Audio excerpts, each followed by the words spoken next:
The ladies and gents would be kept in trance for a few days and made to perform whatever sex acts Giles wished to see. Vernon also very much enjoyed to see one girl on her knees being bare-hand strangled by another. The one being strangled would have to stare into Vernon's eyes the whole time. Sometimes tears would run down their faces during the act. The command to release would come as the victim started turning blue. Some girls came close to death. Bauer and Walter were concerned about this aspect of Vernon's personality but remained silent on the subject. Trance was broken by once again drugging the victims. They would be taken to an isolation room to sleep it off. When they awoke, they found a huge part of their memory was missing. Then came doctor and nurse, Bauer and Walter, to assure the young person that everything was going to be fine. They were told that they had been drugged, which was true of course, and left by the side of the road, a lie. They were reassured that no sexual violation had taken place, but that they had been robbed. They were told that the police were dealing with it, and they would be taken back to the apartments. Still in a state of relative confusion, the victims would be taken away from the compound, using the longer route back to the coast. Some of the ladies did actually call the police when they got back to the hotel, only to be told that inquiries were being made and they should be more careful in the future. Some victims went to their embassies with stories of memory loss and violation. Reassurances and sympathy were given, but nothing was actually being done about it. This was deliberate. Giles Vernon had become the plutocrat of Fanaboa.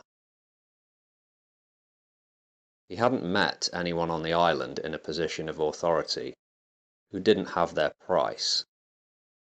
One lady never did leave the compound, a young French woman called Agatha, who was processed, seemed to be behaving as expected, but during initial oral conditioning, she removed her blindfold and started singing an old nursery rhyme. Then she fell to the floor dead. Bauer and Walter were shocked and unable to explain what had just happened. Agatha's clothes were burned, and her body was put in the large walk-in fridge. Vernon liked to go in and stare at her at night. Her eyes were still wide open and filled with fear. When people started asking about the missing woman, a story was put together which made it seem likely that she had left the island by boat and intended to get to Tahiti. Several false witnesses would be used to strengthen this narrative. Vernon's agents at the hotel would clear up the remaining mess. Marcus and Fiona's trip of a lifetime had led them from gentle Western Europe all the way to Oceania. During the first few weeks of the journey, Marcus and Fiona had argued and fought as they never had previously. Some exchanges became very heated as they moved through Africa. Susan at first saw the wisdom of staying out of it and allowing them to have the space required to resolve their disputes. But after some discussion with Jennifer, Susan decided to pull Marcus aside and speak with him. Her intentions were good to begin with. She really did want to help, but after she saw how deeply the arguments were affecting her brother, she resolved to plant in him the idea or belief that Fiona was to blame for the most part. She was the one who was being unreasonable and behaving like a spoiled princess. Marcus was, however, resistant to this and largely blamed himself. Susan also went to Fiona to reassure her that she had seen this in her brother before, and he would come through it. She told the younger woman that their relationship was being tested. If it was strong enough, it would survive. But in truth, Susan was just offering up comforting words. All the while, her lust for Marcus was growing. It was indeed stronger than it had ever been. By the time they reached Southeast Asia, much of the ill feeling between Marcus and Fiona had died down. They talked into the night on many an evening about all of the amazing and tragic things they had seen so far. It was clear that the trip was changing the both of them in significant ways. But were they growing closer together or further apart? In the heat and humidity of Kuala Lumpur, Susan was taken surprise by Jennifer's amorous approach. It was on a Saturday evening over drinks in Bukit Bintang that the older lady told her friend of her romantic attraction. Jennifer was not shy. She was a woman who knew herself and knew what she wanted. She did not expect Susan to have reciprocal feelings for her, but she had to tell her how she felt. Jennifer anticipated a knockback, but Susan, her mind perhaps on other things, told Jennifer that she would have to think about it. She didn't say no. Jennifer read the eye contact and body language from that night to mean something Susan had not intended. She did not in any way seek to lead her friend on. In truth, she was trying to spare the feelings of a person very dear to her, but she had no sexual interest in women. Susan went for a walk through the shopping district that night before returning to her hotel. As she turned on the light and put her hat on the chair, she realized she wasn't alone in what was her single room. She had to catch her breath and take in the situation. Jennifer was lying naked on her bed, flat on her back with her arms at her sides. On her chest was a single red rose. She stared passively at the ceiling and said nothing. Susan regained her calm and removed her sky-blue neckerchief. She gently placed it over her friend's genitalia and took her by the hand, squeezing it gently. She looked deep into her friend and told her that there could not be anything between them romantically. She told her that the trip had made her feel closer to her than any woman she had ever known, outside of her family. She said that she considered Jennifer to be her best friend, and she meant it. Jennifer was comforted by Susan's words, but she still felt saddened and rejected and embarrassed. Susan's kindness was overwhelming in the moment. Jennifer sobbed in her arms for several minutes. Suzanne helped her to put her underwear on. She took her then to her room and put her to bed with the care and grace of the most kindly nurse imaginable.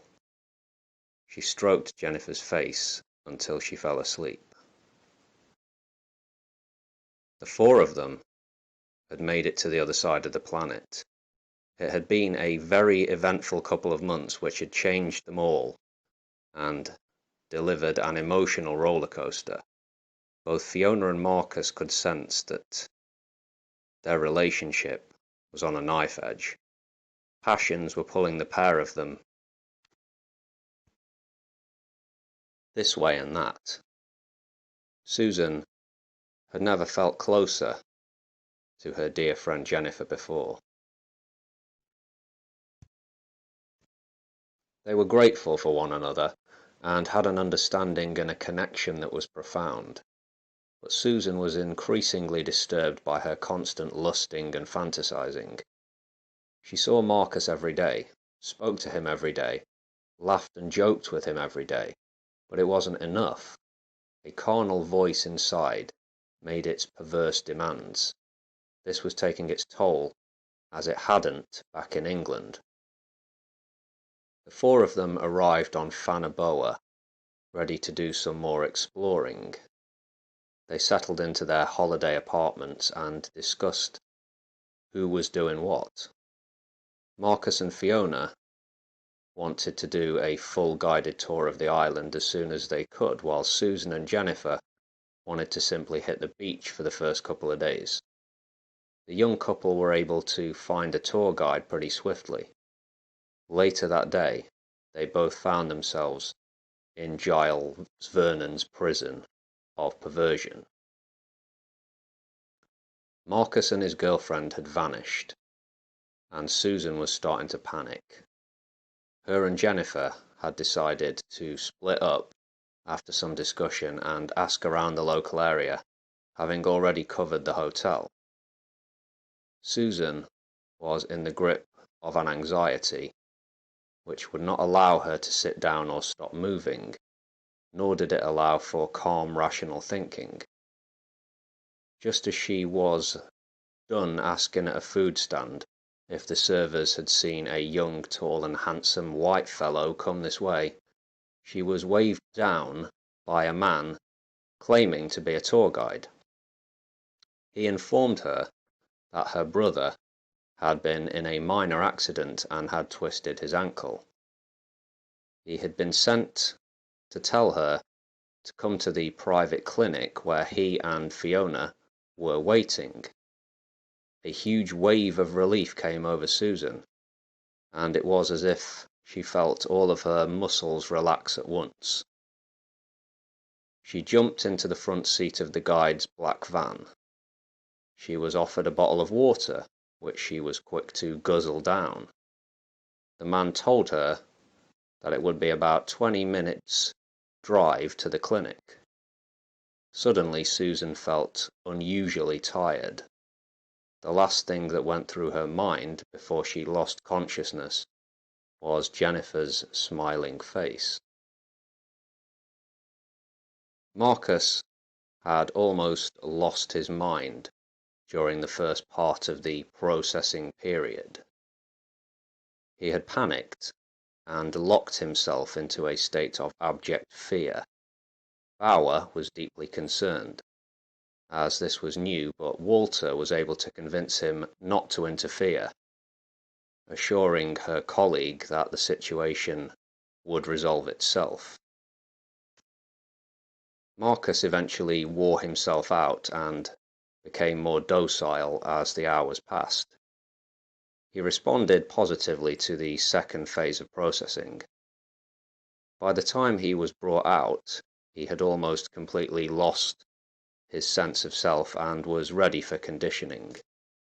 The Germans had no problems with Fiona. In the isolation room, her mind broke with relative speed. She told herself that it must be a nightmare she was experiencing. She would wake up eventually. She lost herself to vivid audio and visual hallucinations. Susan was a strange one. She had been gripped by terror at first before shifting to anger. She had two questions which kept going over in silence.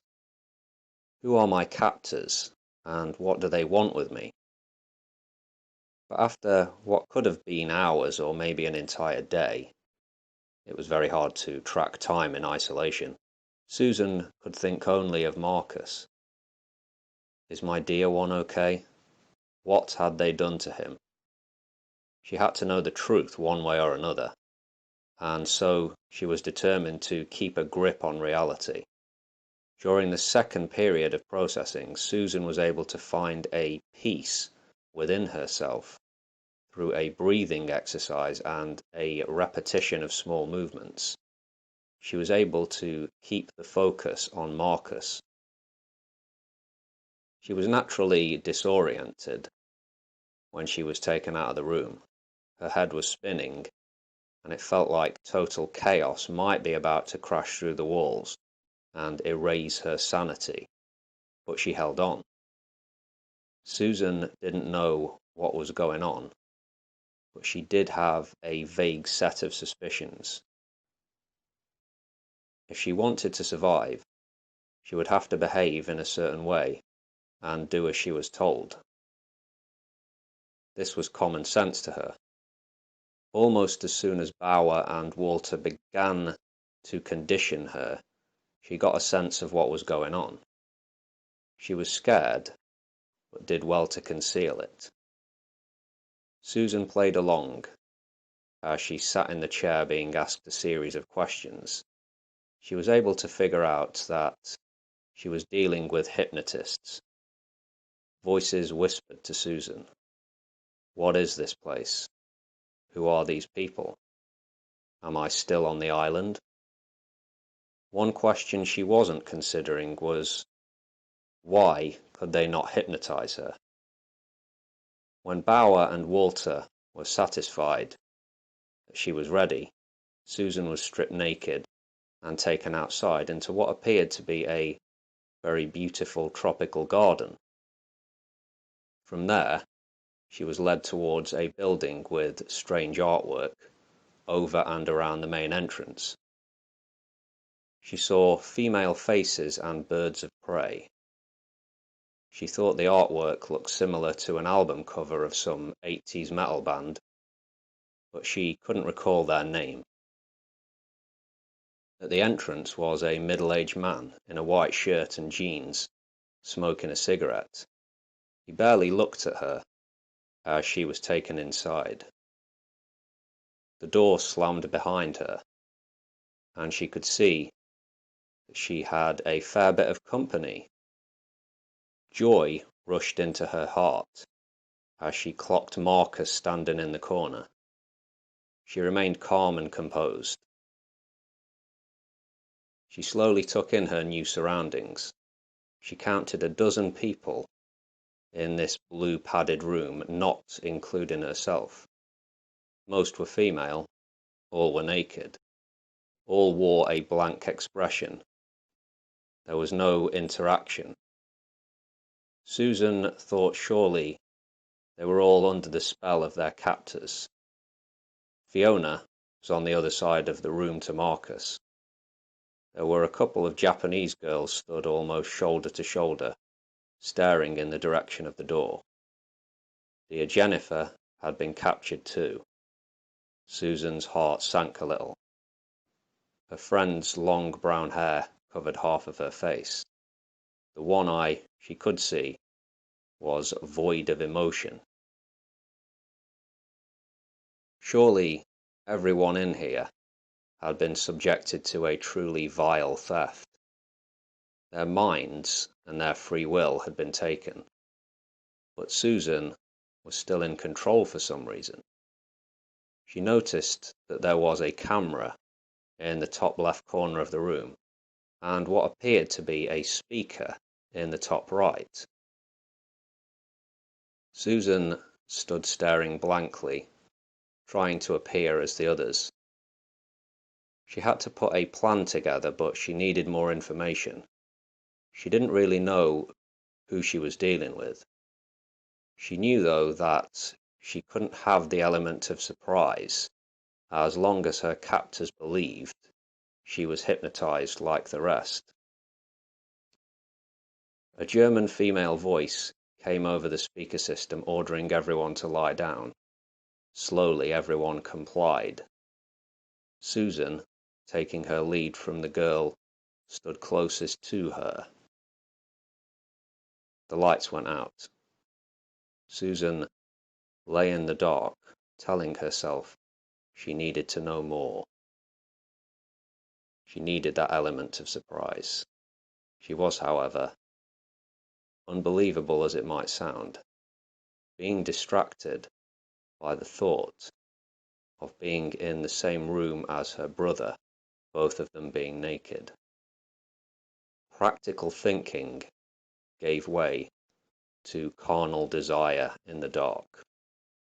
Susan yearned to be touched by him just once in that way.